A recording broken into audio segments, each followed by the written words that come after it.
I never imagined my marriage would turn into such a convoluted mess when I first met Serena. We were both wide-eyed college students, stumbling through classes while trying to find ourselves. Her laughter was like a siren's call, warm and melodic, and I was drawn to her sense of humor and spirit. She had a certain glow about her, something that made the world around her feel more alive. We bonded over late-night pizza runs, cups of coffee in drafty campus libraries, and deep conversations that made me feel she was the only person who truly understood me. I proposed to her during our senior year, standing under a canopy of fairy lights. There was never a question in my mind that she'd say yes, and she did, bursting into tears before leaping into my arms. My parents loved her, and hers treated me like a son from day one. When I enlisted in the Army a few months later, she vowed to stick by me, though I could see in her eyes she worried about the distance. But we told each other that love would conquer all. In those early years, everything seemed perfect. Weekend barbecues with close friends, photos of us laughing at every corner, and a sense that the future was so bright we'd need sunglasses just to even look at it. The first time I deployed, she sent letters almost every day, long, heartfelt updates that painted a vivid picture of her life back home. The separation felt manageable back then because we believed we could handle anything. Even then, I felt only a small twinge of jealousy whenever she mentioned going out with her friends, but I trusted her implicitly. Every phone call home ended with "I love yous" that made our distance less daunting. The real trouble started during my second deployment. By then, Serena had a new job at a marketing firm, a place filled with vibrant people who seemed to be constantly rotating in and out of her world. Whenever we talked, her tone shifted. She seemed restless, talking about weekend gatherings at coworkers' apartments and late-night brainstorming sessions at bars. At first, I was proud of her new social life, happy she had found a supportive circle in my absence. But something in her voice made me uneasy. She sounded thrilled in a way I hadn't heard before, and I couldn't shake the feeling that she was searching for something more, something I wasn't there to give her. One evening, she mentioned an attractive coworker named Ryan, who apparently was the life of every party. She praised his sense of humor, his good looks, and how he always seemed to brighten up the room. I tried not to read too much into it, but I felt an unusual pang of insecurity. Even so, I brushed it aside, thinking maybe I was being paranoid. But over time, her stories about Ryan became more frequent and detailed, peppered into conversations that left me unsettled. I never wanted to be the jealous husband, so I kept my worries bottled inside. Then, about 3 months into that second deployment, I received a call from Serena that turned my world on its head. She told me she couldn't handle the long stretches of loneliness anymore. She said she had urges, needs, and she'd decided that maybe we should open up our marriage. At first, I thought she was joking. It seemed so out of character. When I realized she was dead serious, my heart lurched as if an iron fist had seized it. She tried to soften the blow by assuring me that the open marriage arrangement would only be temporary, just something to tide her over until I came back. She said she felt guilty, but insisted that being honest was better than sneaking around behind my back. My initial reaction was an explosion of anger and betrayal. How could the woman I loved, the woman who once wrote me tear-stained letters professing her loyalty, now be telling me she needed other men to fill a void? I got off the phone without fully processing her words. For the next few days, I shut down emotionally, refusing to return her calls or texts. My bunkmates noticed the change and tried to console me, but I couldn't bring myself to discuss the specifics. I was convinced that maybe she was just going through a phase, that once we actually sat down and talked it through, she'd realize how insane the idea was. Finally, I mustered the courage to call her back. She sounded relieved that I reached out, and I listened to her carefully. She said she wanted an arrangement where she could explore her sexuality while I was away, but that she would end those relationships once I returned. She insisted it was just sex, nothing emotional, claiming it would only make our marriage stronger. I thought about our history, our love, and the vows we took. It felt like someone had driven a wedge between my heart and my mind, and I couldn't bridge that gap. Still, I reluctantly agreed to think about it because I didn't want to lose her. I told myself that she was simply lost, that maybe I could still salvage our relationship if I proved to be open-minded. But the more I tried to entertain the idea, the more it ate away at me. I was out there in a desert environment, sleeping in a cramped bunk, waking up to gunfire and sandstorms while she was at home entertaining thoughts of other men. My resentment grew like a weed, filling my mind with doubts about our future. I tried to imagine what she was doing when she didn't answer my calls immediately, and the images were almost too painful to bear. I found myself brooding during downtime, replaying old conversations and scrutinizing every detail. My performance started to slip, and a superior officer had to pull me aside one day. He told me that I needed to keep my head in the game. He reminded me that distractions could get me or someone else killed. That conversation was a wake-up call. I realized I had to compartmentalize. I needed to focus on my duties, at least for the remainder of that deployment, so I forced myself to stop obsessing over what Serena was doing back home. Instead, I became detached. I went into a mental lockdown, telling myself I would deal with everything once I set foot on American soil again. The day finally came when I boarded the plane to return home. My heart felt heavy, torn between the longing to see Serena and the dread of what awaited me. I disembarked, scanning the crowd for her, recalling how she used to greet me with tears of joy and open arms. This time, I felt only tension in the air. She gave me a half smile when I finally saw her, and I wrapped my arms around her stiffly, trying to recapture the warmth we once shared. It felt like a stranger's embrace. We barely made it back to our car before the tension spilled over. I asked her point blank if she had acted on her newfound principles of an open marriage, and she confirmed what I already suspected. Yes, she had. She admitted it was with Ryan and possibly one other guy whose name I didn't even want to hear. I felt a wave of nausea, a mix of heartbreak and anger, but I tried to maintain some composure. She said she kept it discreet, that she had used protection, and that she wanted to be honest. I didn't know what to say.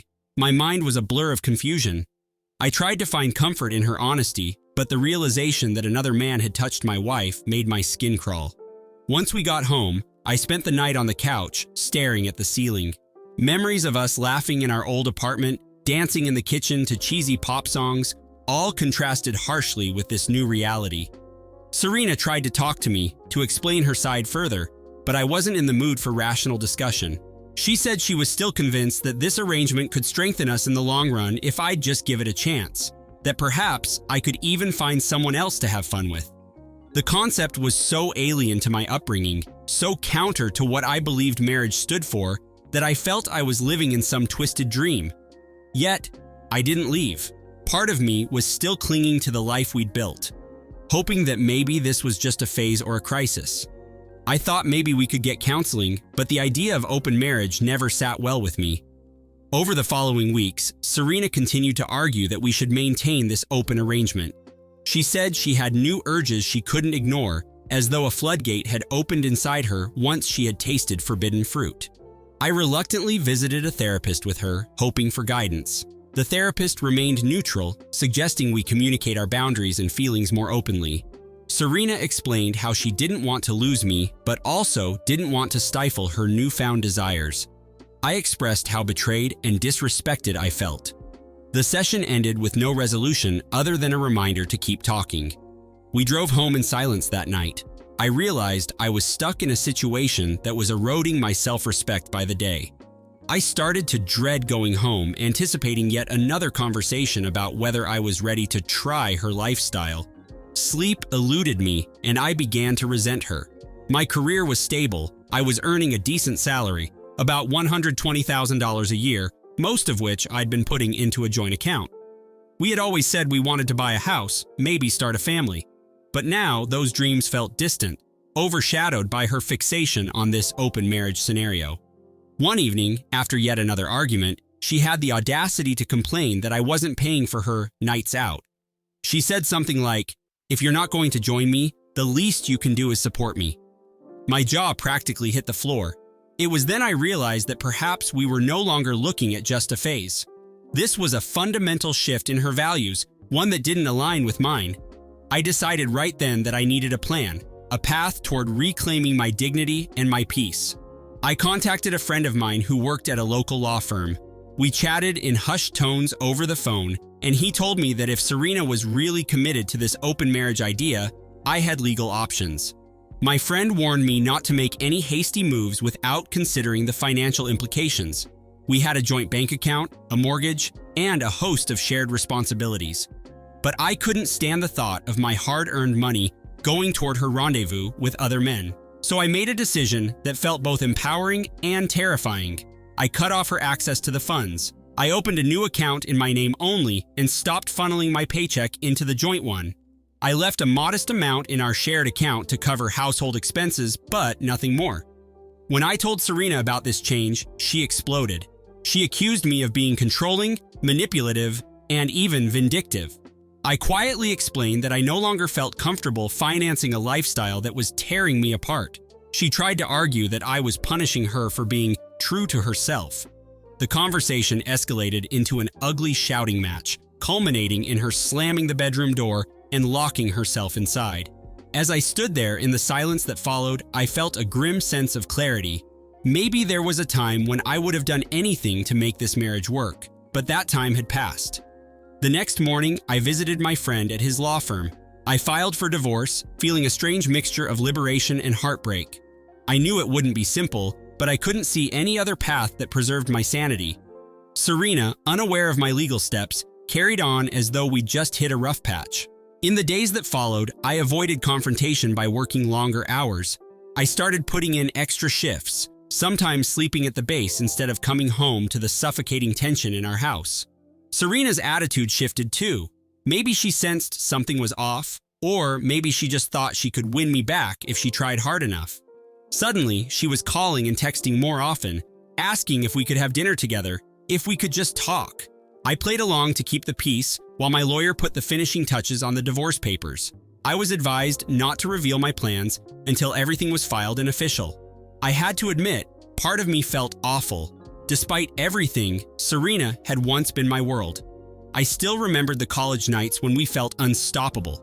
How had we strayed so far from that? But every time guilt crept in, I reminded myself that she had chosen a path I simply couldn't follow. The day finally came when I had to serve her the papers. I walked into our home and found her in the kitchen, chopping vegetables for a stir-fry. She greeted me with a cautious smile. My hand shook as I handed her the documents. For a moment, she just stared at the packet, not grasping what it meant. When realization dawned on her, her face contorted in disbelief. She read the words, "irreconcilable differences, dissolution of marriage," and started to sob. I felt my eyes burn, but I remained rooted to the spot. She asked me how I could do this after everything we'd been through. I reminded her that I was not the one who insisted on changing the fundamental rules of our relationship. She pleaded, saying we could fix it, but I'd already made up my mind. The weeks that followed were emotionally draining in a way I never anticipated. Serena tried every tactic: anger, tears, promises. She even offered to give up the open marriage idea if I would just drop the divorce proceedings. But a part of me had already shut down. It was as if the final bridge between us had crumbled the moment she admitted she couldn't stay faithful while I was deployed. I made arrangements to stay with a friend temporarily, leaving Serena in the house until we could figure out a more permanent arrangement. My lawyer kept me updated, explaining the complexities of dividing our assets. We still had a mortgage, and Serena kept insisting that she deserved alimony given our disparate incomes.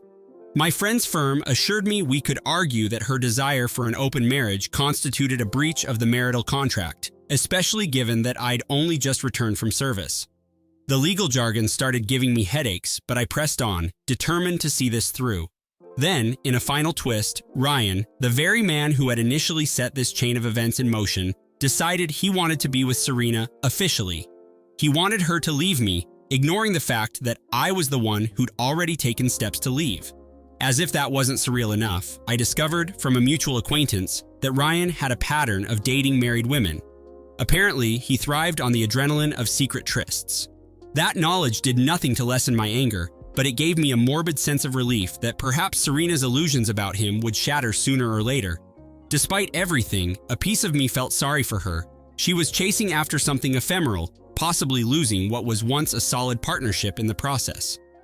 On the day the divorce was finalized, I found myself in a daze as I left the courthouse. A part of me wanted to feel triumphant, to bask in the thought that I was finally free of a toxic situation. Yet, all I felt was a hollow ache. Serena didn't even show up to the final hearing, leaving her lawyer to handle everything on her behalf. After signing the last set of documents, I recalled the day we once stood before a justice of the peace, swearing to be there for each other in sickness and in health.